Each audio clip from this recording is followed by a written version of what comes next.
ये clip NATO chief की। ये प्रूफ है इस बात का कि ये सब लोग एक है राम। नाकेबंदी की गई थी ट्रंप की तरफ से, इस बीच में पहला चीन का सैंक्शंस शिप निकाल दिया गया। बहुत बड़ी बात थी। नाटो कंट्रीज बिल्कुल इन्वॉल्व, आगे अगर इसमें कुछ बात बनती है बढ़ती है। चीन और रूसी वो दो देश हैं जिनके ऊपर यह आरोप है कि वो ईरान के पीछे खड़े होकर कहीं ना कहीं एक प्रॉक्सी की भूमिका निभा रहे हैं। अमेरिका इस बात से हमेशा से परेशान रहा कि चाइना ये क्यों बढ़ रहा है। बाइडेन के कार्यकाल में भी हिंदुस्तान इस युद्ध से पहले सबसे विश्व में तेजी से बढ़ती हुई अर्थव्यवस्था हुआ करता था। अगर ट्रंप ने यहां पर कंट्रोल कर लिया तो ये ईरान के लिए हार होगी।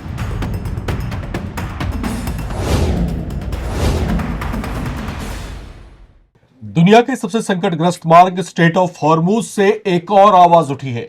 यह आवाज है चीन की। चीन ने अमेरिका को ललकारते हुए कहा है कि हमारे मामलों में दखल देना बंद कर दो। उसने खुल्लम खुल्ला अमेरिका को चुनौती दी है। डोनाल्ड ट्रंप को ललकारते हुए चीन ने यहां तक कह दिया कि अगर चीन और ईरान के संबंधों में आने की कोशिश की गई या फिर तेल व्यापार को किसी भी तरीके से बाधा पहुंचाने की कोशिश की गई तो फिर चीन उससे निपट लेगा। यह निपट लेने का अर्थ आखिर है क्या?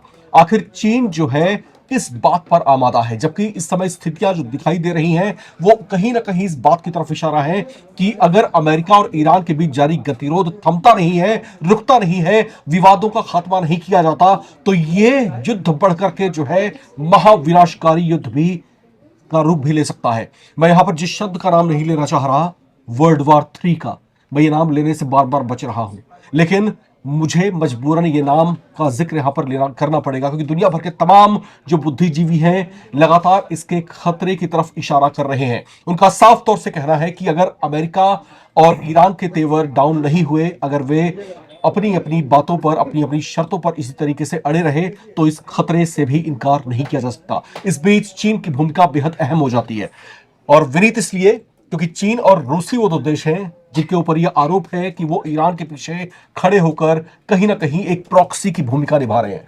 चीन की तरफ से जो धमकी दी गई है इसे आप किस तरीके से देखते हैं? बिल्कुल, चीन की तरफ से धमकी नहीं, चीन ने करके दिखा दिया। और चीन ने अपना एक सैंक्शनशिप, जिस कंपनी के जहाजों को सैंक्शंस किया गया है, शंघाई चीन कुछ करके एक कंपनी का नाम है, वो उस कंपनी का जहाज वहां से आज निकाल लिया गया है। और चीन ने आज पहला टैंकर, ये कहें कि जो नाकेबंदी की गई थी ट्रंप की तरफ से, इस बीच में पहला चीन का सैंक्शंस शिप निकाल दिया गया। बहुत बड़ी बात थी, पूरी दुनिया ये तमाशा देखती रह गई।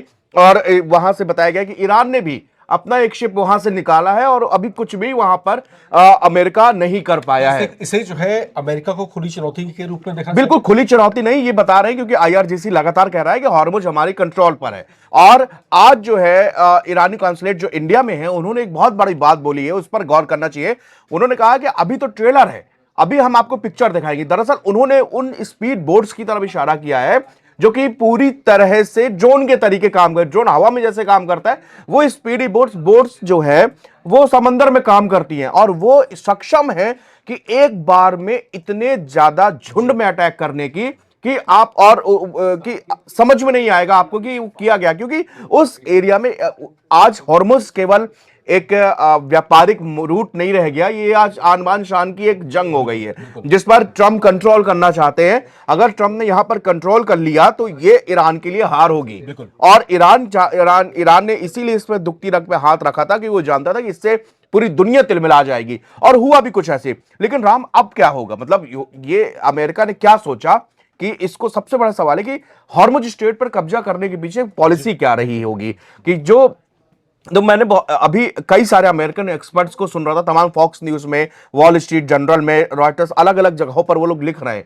उन्होंने कहा कि इसका सबसे बड़ा उद्देश्य यही है कि किसी भी तरह ईरान की जो इकोनॉमी है, जो ईरान के पास में पैसा आने का एक जरिया है, उसको ब्लॉक कर पूरी तरह से उसको ब्लॉक कर दिया जाए। उससे क्या होगा कि उनके देश में खुद में जब पैसे की कमी हो जाएगी, चीजों की कमी हो जाएगी, अनाज की कमी हो जाएगी इवन, तो फिर वहां पर जनता सड़कों पर आ जाएगी, आंदोलन हो जाएगा और मजबूरी में ईरान को सरेंडर करना पड़ेगा। बिल्कुल। ये और एक स्ट्रेटजी है। कहीं ना कहीं जो है ईरान को जो है इस तरीके से दबाने और कुचलने का प्रयास है कि जब कंसेंसस ही वहां की गवर्नमेंट के अगेंस्ट हो जाएंगे, वहां की जब जनभावनाएं ही वहां की सरकार के खिलाफ हो जाएंगी, तो फिर सरकार अकेले रहे क्या करेगी, उसको गिरना पड़ेगा, उसको वहां से हटना पड़ेगा। लेकिन यहां पर ईरान को लेकर के जो बातें लगातार प्रोजेक्ट करने की कोशिश की जा रही थी, ईरान ने भी दिखा दिया कि क्या कुव्वत है उसके अंदर, वो किस मिट्टी से बना है। और वहां की जनता बेशक किसी बातों पर लेकर के उनके बीच में आपसी विरोधाभास की स्थितियां हो, लेकिन जब देश संकट में होता है तो ईरानी लोग किस तरीके से एकजुट हो जाते हैं, वो उसका मजा जो है यहां पर इसका अमेरिका इसका ने भी चख लिया। इसका अभी एग्जाम्पल पूरी दुनिया ने देखा। अब पूरी दुनिया ने, मैं कह रहा हूं कि अमेरिकन ने भी,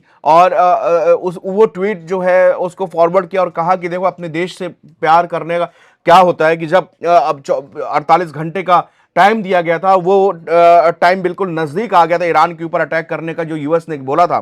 पूरे देश की जनता ने वहां के एनर्जी प्लांट को घेर लिया था। बिल्कुल। वहां के जो कलाकार थे, जो वहां के सिंगर थे, वो अपने अपने Human chain इंस्ट्रूमेंट मारना शुरू हो गए थे। अपने अपने इंस्ट्रूमेंट लेकर अलग अलग जगह पर बैठे थे, प्यारा संगीत बजा रहे थे, अकेले निर्भीक।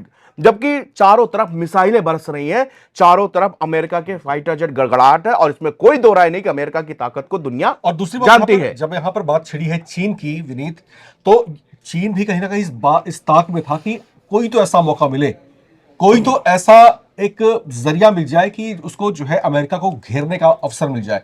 अमेरिका का जो गेम प्लान रहा है अक्सर, जो हमने हमेशा ही देखा है कि वो जो है इंस्टेंट अटैक करता है, वहां की सरकारों को रियून करता है। अब जैसे वेनेजुएला एक ताजा उदाहरण है हम सबके सामने, किस तरीके से वहां पर जो है फोर्सेस गई, वहां के राष्ट्रपति, उनकी पत्नी को रातों रात घर से उठा लिया गया। और फिर उससे पहले अगर हम बात करते हैं इराक की, बात कर लीजिए, इराक में किस तरीके से वहां के रिजीम को वहां पर चेंज किया। तो अब वही कुछ फिराक में था यहां पर ईरान में करने की। लेकिन यहां पर गेम किस तरीके से बदला विनीत, कि चाइना जो है चीन के चंगुल से वो ताइवान को अलग करने की कोशिश में था, इस प्रयास में था कि ताइवान और चीन को आपस में लड़ा दिया जाए और चीन एक लंबे चलने वाले युद्ध में फंस जाए।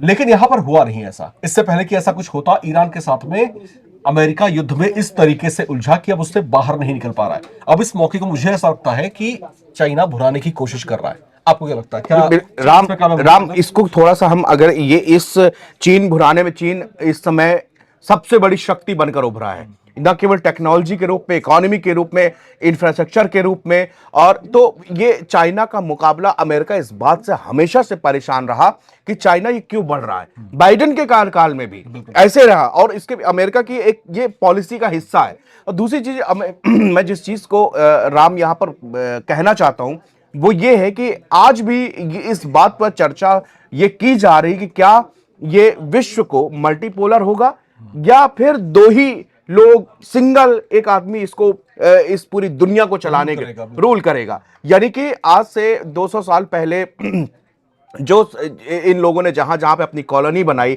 लोगों को हिंदुस्तान भी उसका एक हिस्सा रहा, आज भी उस सोच से ये लोग निकल नहीं पा रहे। दरअसल इनका ईरान पर अटैक करने का सबसे बड़ा मकसद था, ना तो वो तेल था, ना वो सत्ता थी। इनका सबसे बड़ा उद्देश्य था कि किसी भी तरह रशिया का सबसे बड़ा एलाई जो इस जोन में बैठा हुआ है, इसको खत्म कर दो, यहां से इसको खत्म करो। दूसरी तरफ रूस और यूक्रेन वहां पर जंग लड़ी रहे 3 साल से, वहां पर उनके पूरा यूरोप त्रस्त है। और चूंकि यूरोप के अंदर इतनी महंगाई है, वहां पर ऊर्जा, एनर्जी इतनी महंगी हो गई है, क्योंकि उनका सबसे सस्ता जो सोर्सेस था रशा, वो सब बंद हो गया सैंक्शंस के बाद में। दूसरी चीज आप देखिए, भारत पाकिस्तान, इधर पाकिस्तान को बार बार मुनीर को वहां बुलाना, सम्मान करना, बड़े बड़े क्या था ये, पूरी दुनिया को दिखाना कि हम देखो कितने इसको अमेरिका के चहेते बना रहे हैं, ताकि हिंदुस्तान को काबू में किया जा सके। हिंदुस्तान इस युद्ध से पहले सबसे विश्व में तेजी से बढ़ती हुई अर्थव्यवस्था हुआ करता था, लेकिन अब जब से ये 40 दिन 45 दिन के बाद हमारी वो ग्रोथ में कमी आ गई। इधर चीन और ताइवान को लड़ाओ, उधर दक्षिण कोरिया, साउथ कोरिया को उधर पे इंगेज करो, यहां पर नेपाल, बांग्लादेश, भूटान, बर्मा और नेपाल, इनके अंदर तो हम बहुत आसानी से ही वो करवा सकते हैं। एग्जाम्पल हम लोगों ने देख ही लिया, बांग्लादेश में देख लिया, नेपाल में, हर जगह पे ये लोग प्रोटेस्ट करवाने के नाम पर ये क्या करते हैं, ये दुनिया ने देखा। तो ये जंग थी और ईरान इस जंग को लीड किया। और ईरान ने दिखाया भी है कि न सिर्फ अमेरिकी सेना को रोका जा सकता है बल्कि उससे मुकाबला भी किया जा सकता भाई है। मल्टीपोलर वर्ल्ड रहेगा। आप इसने ये साबित कर दिया। जी मुझे आप ये बताएं कि अब तक जो है ईरान और अमेरिका की जंग से नाटो के जितने भी मेंबर कंट्रीज हैं वो अब तक दूरी बनाकर रखे हुए थे, लेकिन अब जो प्रॉक्सी, सो कॉल्ड प्रॉक्सी, मैं यहां पर बोलूंगा, जो सो कॉल्ड प्रॉक्सी चाइना था, जो अब तक वो बैक डोर गेम खेल रहा था, अब वो फ्रंट फुट में आता हुआ दिखाई दे रहा है। अब जबकि चीन ने साफ तौर से कह दिया है कि अब भैया पीछे रहो, इस तरह की धमकियां जब अब दे दी हैं, तो आपको लगता है कि नाटो के जो सदस्य देश हैं क्या वो भी अब खुल करके सामने आएंगे और अमेरिका का साथ दे सकते हैं? सर मैं आपको ना एक चीज आज दिखाना चाहता हूं। मैं, आपने जैसी नाटो का और ये जिक्र किया ना कि आप ये लोग अलग अलग खिसकते जा रहे हैं और अमेरिका इनसे नाराज चल रहा है, आप ये मेरे मोबाइल पे देखिए।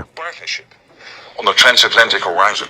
जी The future doesn't belong to the faint दर्शकों को hearted. दिखाइए। ये एक सेकंड आप देखिए, आप, मैं दिखाऊंगा, आप देखिए क्या है। We brave this new path before us. I'm confident that together, the United States and its allies in NATO will deliver on our shared commitment to secure our freedom today, tomorrow, and well beyond. Sir NATO chief का बयान है और 4 दिन पुराना ये बयान है, और ये एक रोनाल्ड रीगन प्रेसिडेंशियल फाउंडेशन और प्रोग्राम में गए हुए थे। इनके पोल हम ये दर्शकों को इसलिए ये दिखाने के मैं अनुरोध कर रहा हूं, ये क्लिप नाटो चीफ की, American leadership and a collective commitment to ensuring ये प्रूफ है इस बात का कि ये सब लोग एक है राम। ये सब लोग लेकिन खुद ये के जो एक समर्थन होना चाहिए, नाटो और जिस चीफ तरीके कह रहा है से thanks to America, thanks to America कि अमेरिका ने हमको इतना सहयोग दिया, हम लगातार मजबूत होते जा रहे हैं।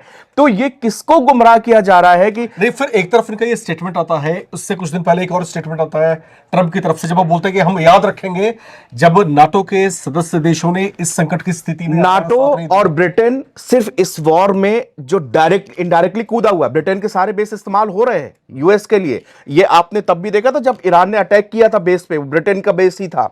और 4000 किलोमीटर, जब दुनिया हैरान थी कि इसके पास तो 2000 किलोमीटर से ऊपर मिसाइल ही नहीं है। ये व्हाइट स्किन बिल्कुल ये वही है। आपके सामने 4 दिन पहले का ये बयान नाटो चीफ का, जो कि अमेरिका को धन्यवाद दे रहा है, अमेरिका के राष्ट्रपति को धन्यवाद कि हमको इतना सपोर्ट करने के लिए, थैंक यू। दूसरी चीज, ये अब सवाल ये था कि नाटो के खिलाफ बयानबाजी क्यों हो रही है, या फिर इनके ब्रिटेन और नाटो क्यों इस वॉर में को सीधे तौर पर नहीं इन्वॉल्व। उसका सबसे बड़ा कारण है यूक्रेन और रशिया वॉर।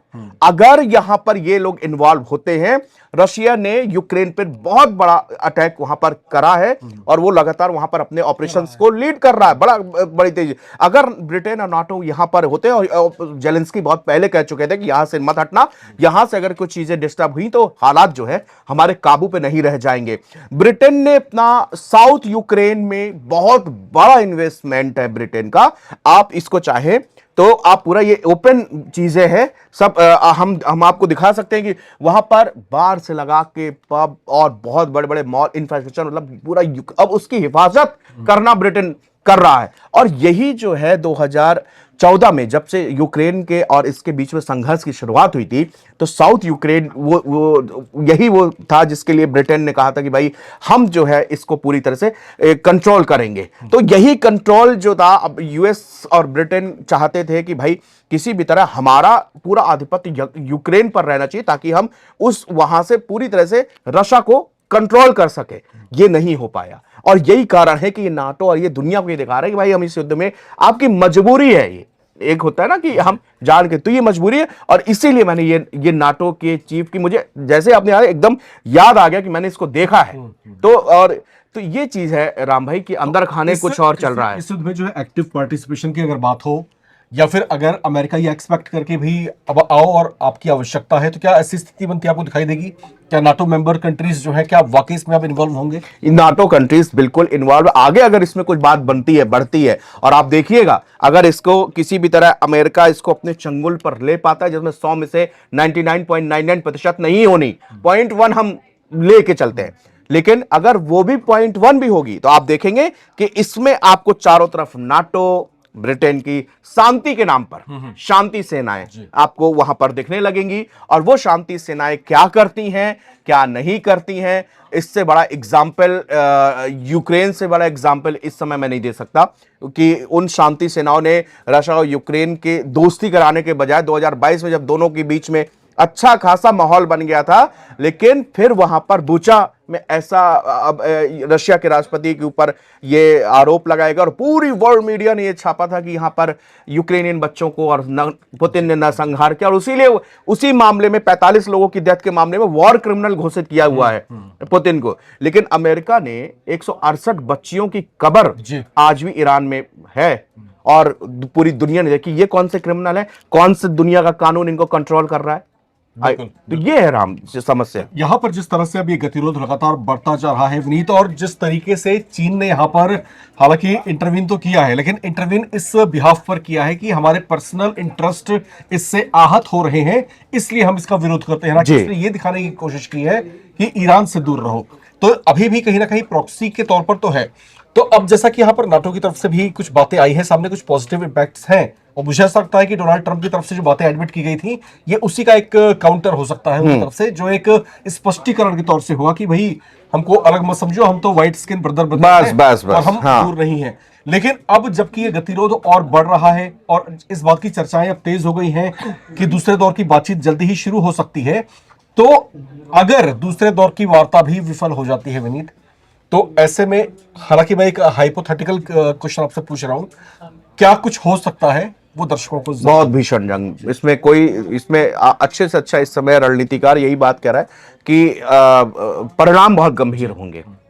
बस आप इसी से अंदाजा लगाइए। अब हम लोग उसको कुछ भी महाविनाश, थर्ड वर्ल्ड वॉर, कुछ भी नाम दें, लेकिन परिणाम पूरी दुनिया के लिए बहुत विध्वंसक हो जाएंगे। बिल्कुल, और दुनिया के लिए परिणाम बेहद विध्वंसक हो सकते हैं। और द्वितीय विश्व युद्ध की त्रासदियां कोई भूल नहीं पाया है, उससे जो है कई दशक के बाद, अब जबकि दुनिया के बहुत सारे देश जो है कई तरीकों से सक्षम हैं, दुनिया के 9 देशों के पास जो है परमाणु ऊर्जा है, परमाणु ताकत है, परमाणु शक्ति है, अगर ये द्वंद्व छिड़ता है, और जैसा कि संभावनाएं व्यक्त की जा रही हैं कि अगर ये शांत नहीं हुआ तो हो सकता है कि तृतीय विश्व युद्ध के भी खतरों को आप इनकार नहीं कर सकते। अगर ऐसा हुआ तो ये कितनी बड़ी त्रासदी होगी इस दुनिया के ऊपर, ये अपने आप में एक बड़ा प्रश्न सामने खड़ा हो रहा है। इसको किस तरीके से शांत किया जाए, इस बात पर चर्चाएं बहुत कम हैं। चर्चाएं इस बात को लेकर ज्यादा हैं कि कौन किसको ज्यादा झुका पाएगा। ये अहम की लड़ाई कहां पर जाकर रुकेगी, ये इस समय बड़ा प्रश्न है। आपकी अपनी राय भी इसमें बहुत मायने करती है। अंतिम में बस राम, हार हमेशा से अहंकार और झूठ की होती है। बिल्कुल, हार हमेशा से अहंकार और झूठ की होती है, विनीत ने कहा यहाँ पर। आपको क्या लगता है? अपनी राय लिखकर कमेंट बॉक्स में जरूर शेयर करें। शुक्रिया। देखते रहें नवभारत टाइम्स।